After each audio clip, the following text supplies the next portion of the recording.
Misia mazava fandarana fikarin'ny onjam-peo radio fahazavana iarahana manatotosa amin'ny FCKM Ilany Vato missionnaire. Misia mazava fandarana ho fantaratsaina atakaran'ny olona ny marina ara-tsoratra masina. Misia mazava arahinao eto amin'ny radio fahazavana.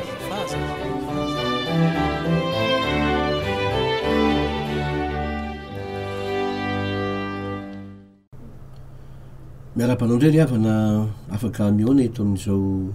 fotoana zay omen'ny tompoantsika izao fa soavany lehibe zany. Ndray ry havana hiara hivavaka isika. Andriamanitra io ao amin'ny Kristy Jesosy nefa nanatonanao anay ka tonga tety aminay ianao sy ny fomba fisainanao ary ny fanaonao rehetra. Tonga tety ny marina zay manafaka anay. Ary ao amin'ny Jesosy Kristy koa ny lalana kanisana any aminao koa mangataka zay tompo ampahirezo amin'ny lalany fanahy masina de tario lalana zay ao amin'ny Kristy Jesosy mba ahafantatra ny tianao ambara aminay amin'ny anarany rahateo. Amen. Resaka ny amin'ny fanohizana keo tsika ry havana ny tiandrony ity manohy zany ny zavatra efa natao tamin'ny farany teo. Ka raha fitinina vetivety ilay fanafafoizana de fanahy ao anaty, ny fanahy ao anaty no mitarika satria iny no tena fiainana. Hoy Jakoba hoe maty mihitsy ny tena raha tsisy fanahy. Zany hoe raha tsisy fanahy ao anaty zany de maty le olona, fa ny fanahin'le olona mihitsy zany no fiainany tonga ety ivelany. Ka de zay toetry ny fanahy ao anaty ihany no toetry ny fiainany ety ivelany. Ka raha fanahy tsy mafanaraka amin'ny hevitr'Andriamanitra ny fanahy ao anaty, fanahy mpitsangajangana ohatra na fanahy mangalatra tia mangalatra na manota,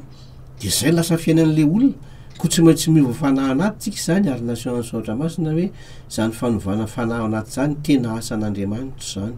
Araky ny Ezekila toko fahenina amby 30 zay efa nivakina raha teo. De io fanahy io no mitarika. Ka io fanahy io zany a dia fanahy avy amin'Andriamanitra raha teo no avaoziny. De anefa koa nameny ipetraka eo anatin'izany fanahy vaovao zany keo ny fanahy masina de ny fanahin'Andriamanitra raha teo. De iny Andriamanitra efa mahafoy amin'ny zavatra rehetra iny. De zay le fitoepo sy toe-panahin'Andriamanitra zay lasa toe-po sy toe-panahin'le olona. Ka ny fanahy fahafoizana de zay fanahy tia manome sy mizara satria zay le fanahy vaovao sy toetran'le fanahy masina tia manome sy mizara na misy arena na tsisy arena fa mizara foana ary arak'izay ananany eo ampelantanana de manome ihany fa zay ny toetran'le fanahy fahafoizana. Ry havana anio zany tsika hoe amakitsika zao ny mahita an'le fanahy fahafoizana tsika ato amin'ny Koritianina 2:9 efa nilesahany zany tamin'le farany teo ny 1:1 ka hatramin'ny 5 vakina amin'ny anaran'i Jesosy. Ary ampahatarina ianareo rahalahy ny fahasoavan'Andriamanitra zay nomena tao amin'ny fiangohana tany Makedonia fa tamin'ny fahoriana be ny zany toetra azy no nitombon'ny hafaliany ary ny amafy ny fahantrany no nampitombo ny aren'ny intsipony koa vavolombelona aho fa araky ny zakany eny mihoatra noho ny zakany aza sady araky ny sitrapony ihany no nanomezany sady nangataka mafy taminay koa izy mba avelanay ikambana amin'izany fanompona ho an'ny olona masina zany ary tsy araky ny nantenainay fa ny tena ny natolony ho an'ny tompo aloha de voanay koa noho ny sitrapon'Andriamanitra. Amen. Io zany le fahafoizana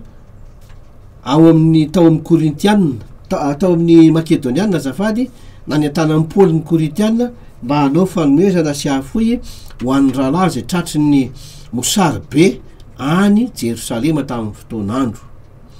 Misy zavatra anankiroa zany hitatsika eto no natonga an'reto Makedoniana reto nahafoy voalohany aloha de hoy izy hoe nanolo tena ho an'ny tompo izy 1:5 zany tapany voalohany ary tsy araky ny nanteanay ho Paoly fa ny tena natolony ho an'ny tompo aloha de vo ho anay koa noho ny sitrapon'Andriamanitra. Reo zavatra roa reo zany nataon'ny Makedoniana, nanolo tena ho an'ny tompo izy aloha de faharoa nanolo tena koa hiara-miasa ho an'ny apôstôly. Voalohany ary nanolo tena ho an'ny tompo izy. Tompo izy moa zany zay zany tsara jerena tompo izy moa zany nanolorateny zany fa le mahafoy matsy ry havana misy sakana be debe mihitsy tsy mandeha ho azy le mahafoy sy manome zany araraka ny soratra masina ny jerena ka le hoe nafony tena no hoan'ny tompo nanolo tena ho an'ny tompo izy moa nanoloranretiko makedoniany reto tena fa araka ny jesosy ry havako ato amin'ny Luka toko 2:40 andiny 7:10 rehefa mijery atsika izy itsika kristianina itsika olombelona amin'ny akapobe mihitsy fa itsika kristianina jereny manokana de hoy izy hoe tsy misy mpanompo mahay manompo tompo roa fa ny anankiray ho alany ary anankiray ho tiny na ny anankiray hombany ary anankiray ho amavony tsy mahay manompo an'Andriamanitra sy mamona ianareo ry havana Jesosy no miteny an'izany hitan'izany hoe amitsika kay manana tompo roa tsika farafahakeliny ary de mba roany ary anyteneniny fa misy manana tompo be dehibe mihitsy fa le tena matanjaka be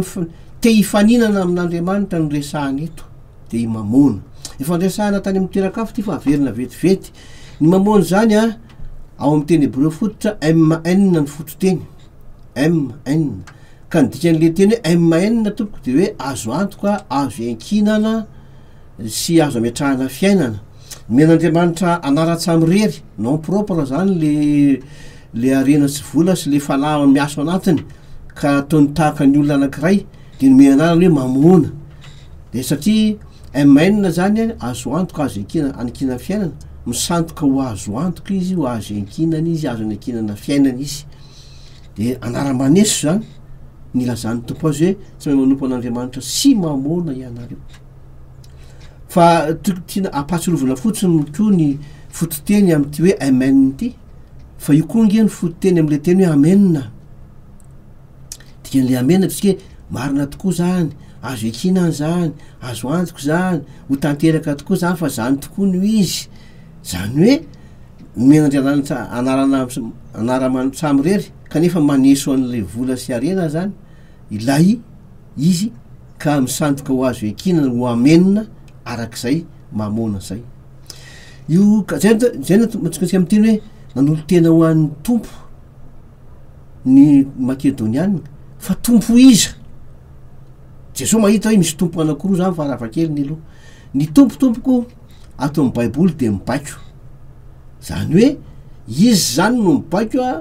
fa tsisy akory no baikona izy no mampiasa fa tsisy akory no ampiasaina de ataotsika amin'ny teny mora azo koa hoe sujet fa tsy objet ny vola ary tena mibaiko izy manitsy ny fiainantsika any am'izay tiany atao de raha io zany ny tompo ary zay mahatonga an'le hoe sarotra le manome sy mizara rehefa i mamona no atao tompo nanolo tena ho an'ny tompo ny makedonianina tompo izy so de mamona nitoetra ny mamona io araky ny soratra masina eto ambany masitsika ny Luka toko 2:40 eo amin'ny 9:7 de hoy ny soratra masina hoe aoka mamona tsy marina retinareo mahazo sakaiza tsy marina izy zany misantoka o zay no mahatonga azy hoe tsy marina io zany tsy miresaka hoe ahoana fa misantoka zay le de tsy mahatsy marina azy ny mamona zany de mpisantoka o azo enkinana sy azo ametrahana fiainana foana ary tsy marina izy am'zany toetra zany tsy marina izy satria zay nitoetrany faharoa amin'ny 9:10 ary zay matoky mikely indrindra de matoky eo ambe ary zay tsy marina mikely indrindra de tsy marina koa ambe aya izy tika zany amin'Andriamanitra ny kely indrindra mamona ny kely indrindra eo amin'ny fiarahana amin'Andriamanitra de ny mamona ny kely indrindra ary marina zany eo amin'ny fiainan'Ray manontolo fa rehefa te ahita fahombiazana ianao de raha ny volana apetraka ao meloha iry amin'ny faratapiny amin'ny sotoavy na rahanao dia tsy mahavita zavatra ohatry ianao satria ho very fotsiny iny ato amin'ny Luka toko 6:20 zao 7:10 ny amin'ny lay mpanompo zay nizarana an'ireo farantsa 10 farantsa 5 farantsa tokana rehefa miverina ny tompon'lay tompon'izy ireo 17 zany lioka toko fa 6 17 ary o ny tompony tsara zany le mpanompo tsara satria natoko tamy kely indrindra ianao de manapa-tanàna folo ary le kely indrindra eto zany natoko tamy kely indrindra de le resaka farantsaka le farantsa mantsy vola natoko tamy vola ianao taminy zavatra kely indrindra io ny kely indrindra eo amy fanarahana ny tompo ny mamona ry avana io zany le hoe kely indrindra io zany a tsy midika hoe vola maloto na vola madio a le matoky amy kely indrindra za masy mety eritseritsika hoe hatramin'ny ray mbolanja de tsy diso mihitsy ny konty tsy zany io resaka moral fotsiny zany resaka kajy fotsiny zany fa tsy zay lazay ny ten'Andriamanitra eto fa resaka tena ra-panaty zany hoe ao amy toerana eo amy tohotry ny sotoavina amy filaran'ny sotoavina miaraka amin'Andriamanitra de izy no ry amy farany ambany indrindra ka tsy tokony bahana ny fifanompoana an'Andriamanitra izy kanefa afaka mijeritsika ny fiainana ny fiainam-piangonana ny fiainan'ny olona amin'ny ankapobeny fa io no mibahany ery ambony ery ka rehefa tsisy io a de rava koa ny asan'Andriamanitra anao tafika masina any amy farany alavitra ary ay ze vola andehanao an'izao zavatra zao tsika ay ze vola de tonga de hoe tsisy vola ajanony e de tonga de ajanona le izy ravana eo zany hoe tompo izany andorana tena mba tonga an'le fahafoizana ao anaty ony andininy faraky amby folo hoe koa raha tsy matoky amy mamona tsy marinareo izany natoky anareo amy tena arena ay tsy tena arena kory zay mivola zany tsy tena arena izy fa vetivety ihany de lasa mandalo vetivety eo aminao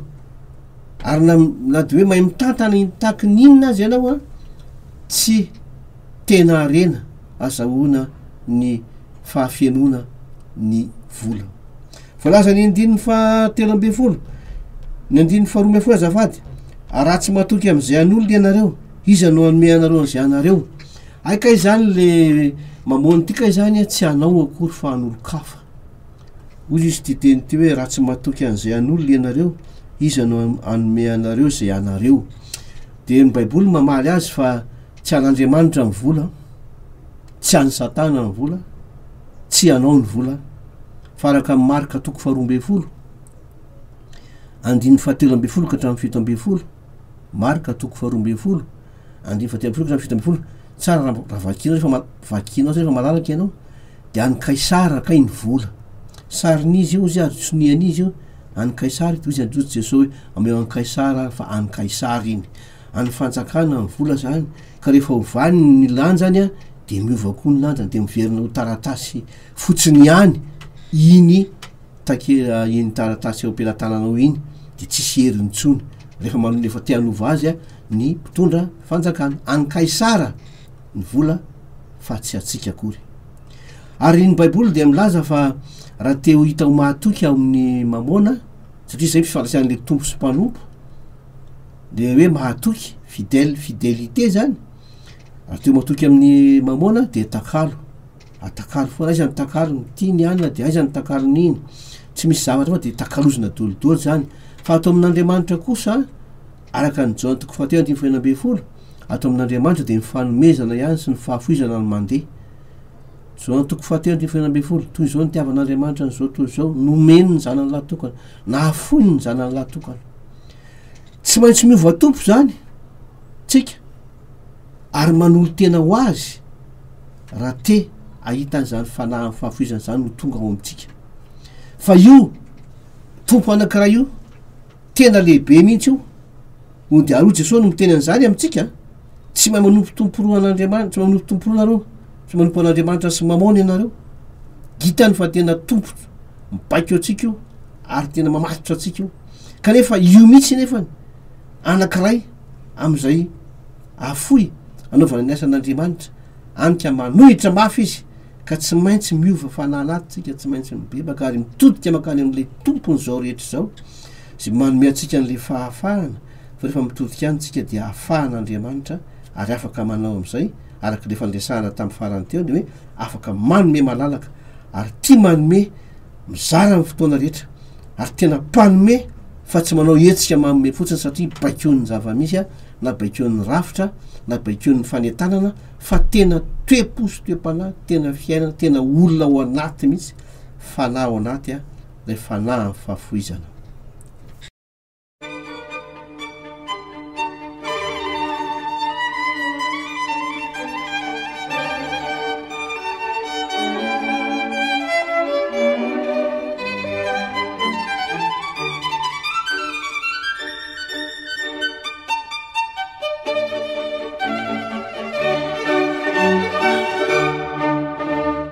Tonga tao amin'ny makedonianina ny fahasoavan'Andriamanitra dia natonga azy nanome araka ny koritianina 2:5 ry havana. De rehefa tonga tao amin'ny azy zany fanomezana fahafoizana zany araka izay fanambara teo zany, de inona ny zavatra nataony rehefa niova fanahy izy dia hoy ny 2 hoe fa tamin'ny fahoriana be ny zahatoetra azy fa tamin'ny fahoriana be ny zahatoetra azy ny nitombon'ny hafaliny ary ny amafin'ny fahantrany nampitombo ny aren'ny itsipony na ny fahafoizany. De lasa nanandrany izy ny voalaza ny 5 am'ty koritiana 2 ty hoy ny 5 hoe fa fantatrareo ny fahasoavan'ny Jesosy Kristy tompontsika fa na dia nanan-karena azy izy de tonga malahelo noho ny aminareo mba hampanakainareo ny alahelony. Lasa nanandrana zany lalan'ny Kristy zany zareo, zany hoe tonga na alahelo mba hampanankarena ny hafa. Le tany eto moa zany ny contexte de hoe le tany Jerosalema nisy mosary be de ny rahalahy tany ny jaly be de nanaiky reto zany reto le makedonianina reto na de atao anatin'ny fahantrana aza nanome mba hatonga an'ireo koa anana anjara mitovy mba hanana fiainana zaraina tahaka izay. Tena lasa nanandrana an'izany izy de tena nanandramana zany hoe manome zany na ozytsika teo hoe na ny tamin'ny mpanjaka Davida moa tantara voalohany 2:20 na narembe izy de nanome. Fa eto amin'ny koritianina kosa de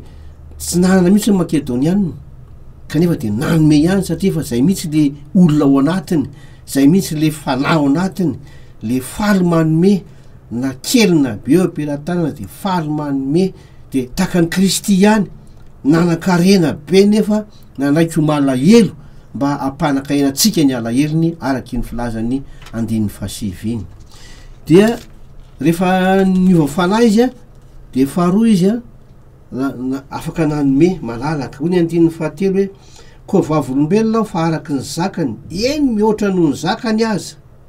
nanome zany. Zany hoe tena misy fahafoizany tena lehibe zany a tamin'ireo makedonianireo nanome ny sakrifisy ngeza be mihitsy zany nefa atao anatin'ny fahantrany izy zany miamba zay kely nananany teo ampelantanany teo tonga am'le fiteny malagasy hoe valaray fanampahana ary de nefa mbola nizarana ihany misy tena fahafoizana tena lehibe ary tena miatra eo amin'ny amanaina tahaka an'ilay fanatitra nataony Abele tena fanatitra ny anarana tamin'ny ray aman-dreniny fa tsy maintsy misy raha latsaka raha misy famelan-kelika tokony ho azo. Zany hoe ny raha moa atao baiboly fanambara de hoe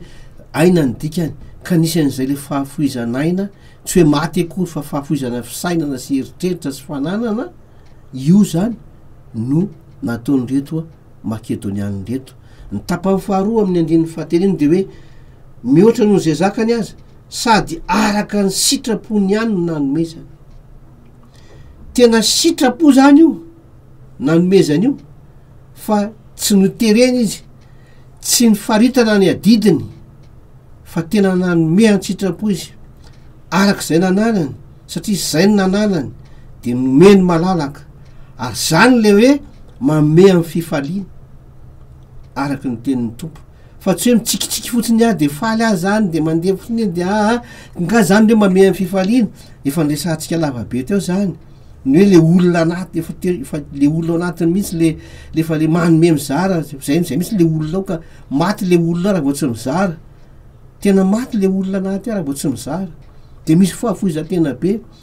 kanefa koa rehefa nanome izy de araka ny sitrapony ihany tsy mihoatra noho zay ananany hoe andeha hitrosa tsy hitrosa roa tsia fa io ananany eo ampelantanany io nanome zany ry havana ary zany no ambarany ten'Andriamanitra hoe fanahy fahafoizana. Eo amin'ny 5 amin'ny Korintiana 4:7 io, sady nangataka mafy taminay ko izy mba haveana ikambana am'izany fanompona ho an'ny olona masina zany. Tena nisisika fatratra, nangataka mafy izy ny fiteneto, nangataka mihitsy izy niangavy mihitsy izy mba havelao zay anana anjara am'izany fanompona ny olona masina zany. Satria zany mihitsy le olona ao anatiny, namboarako teo hoe maty le olona ao anaty raha tsy mizara manome. Ary rehefa manao an'izany tsika aza miteny foana hoe tsy maintsy volo zany na tsy maintsy vary zany na tsy ao anatiny daholo zany, fa tsy voatery zany foana le izy. Fa eto kosa aloha zany ny fanomezana zay nataon'ny Makedoniana ka nanentana amin'ny Paoly ny Korintiana mba hanome koa, dia tsy fantatra mazava na resaka vola na resaka sakafo, fa de hoe tena nanomery zareo nisisika fatratra izy nanome an'izany. Tena fanompona zany ity, araka zao teny zao hoe mba hanana anjara ikambana aminay am'izao fanompona zao, tahaka ny hoe fanompona ny vavaka, tahaka ny hoe fanompona ny mandeha manao tafika masina, tahaka ny hoe fanompona ny mianatra soratra masina, de tena fanompona koa anankiray anatin'ny fanompona an'Andriamanitra ny manome fanahy fahafoizana araka zao. Tena fiainana sy fahaveloman'ny finoany zany ry havako, araky ny voalazan'ny Jakoba aty amin'ny 2:2 hoy izy hoe tsy fantatrao va mo tsy fantatrao va ry olom-pona fa tsy vanina nge ny finoana raha tsy misy asy. Zany hoe le tena mahavelan'le finoana mihitsy zany kay ny mizara sy ny manome, mahavelan'le fanahy ao anaty. 7:7 hoy ny soratra masina manao hoe ary mba toy izany koa ny finoana raha tsy misy asa de maty mihitsy ny finoana raha tsy misy asa. Tena kay zany tena fahaveloman'ny finoana kay zany ty manome ty ry havana. Raha zany no izy tsy mila entanina akory, fa raha teo velona ny finoana, raha teo velona le olona ao anatinao, le fanahy anatinao, de tsy misy afa-tsy manome ny mahavelona azy. Fa rehefa tianao faty moa izy de faty eo amin'ny fanandevozan'ny arena sy ny vola ao anao sy ny zavatra eo mahafatifaty anao eo de tsy ahitan'le fiainana ianao. Kay tena fiainana sy fahaveloman'le finoana sy le fanahy ao anaty kay zany ity manome ity. Azay misy le fanahy fahafoizana, fanahy amin'ny fanomezana, tena mahavelona azy io manome io. Ka raha vao misy tranga na roviana eo masiny fanatrika aminy eo, de tsy hainy tsy hanome, fa manome foana izy, fa tsy hoe miandry arena be vao manome, miandry manana be de be vao manome, fa zay ompera-tanana araka ny sitrapo, araka zay ananana, nisy fahafoizan-tena manome, manandrana tahaka nataon'ny Kristy hoe na de nanakaina aza de nanaiky malahelo mba hampanaky antsika ny alahelo. Ry havana, ny amarana koa azy ary de zao, tsy ny vokatra azo avy hatrany nangonina avy hatrany ny mamaky an'ny soratra masina, fa ny fampiorenana ny finoana an'Andriamanitra. Satria ao amin'ny fanomezana mampiorina ny finoana, fa tsy hoe nahazo vola be tsy tiany zany le tetikady any zany, araky ny teny de hoe zany vola zany koa kely indrindra eo amin'ny fiarahana amin'ny tompo. Fa le fampiorenana ny finoana an'Andriamanitra ny zava-dehibe amin'Andriamanitra sy ny fampandrosoana ny fiangonana. De eto ry havana tiako asiana teny kely le ataon'ny Korintiana 1 2:12 lay tononona matetika rehefa anetana amin'ny fiangonana anao zavatra de hoe ary toy zany koa ianareo raha fatra-paniriny zava-panahy de zay ampandroso fiangonana ny tady avo indrindra. De tena ampandroso fiangonana de veriniona hoe développement ny dikany, hoe manangom-bola de anangana fotodrafitrasa, anao an'izao tsy zany ry havana ny teny fototra eo hoe ampiorenana ny dikany, édification eo fa tsy développement. Ka raha fatra-paniriny zava-panahy anao de zay ampiorina ny finoan'ny fiangonana no tady avo indrindra. Ary tena mampiorina ny finoan'ny fiangonana zany araky ny fahazavana lavabe fa natao tam'le farany teo sy tian'io tia, de zay ny fanahy amin'ny fanofoizana de anankiray izay mampiorina an'izany finoanan'Andriamanitra zany. Fanahy amin'ny fahafoizana, fa rehefa mahafoy, rehefa miorina amin'ny fanahin'ny olona, voambola mpanao trano mantsy hoe miorina io, voambola mpanao trano io misy ny fototra Jesosy Kristy de misy ny vato velona atao amboniny efa miorina tsara mifanahy de tonga eo ihany ny vokatra tsara zay efa nomanin'Andriamanitra de lasa tonga any am'le développement zay eritreritry mibetsaka avy hatrany tsy mandalo akory nefa eo am'le atao édification mila miorina tsara ny finoan'ny olona an'Andriamanitra fa Andriamanitra tompoko de manan-karena ary nandaiky ho malahelo izy mba apanaka iantsika ny alahelony arak'izay lazain'ny Koritiana 2:7-7 raha fa namalala amin'ny tompo mba hitoetra anatin'ny fiangonana anie indrindra am'izao andro sarotra zao a izany fanahy fahafoizany zany amen.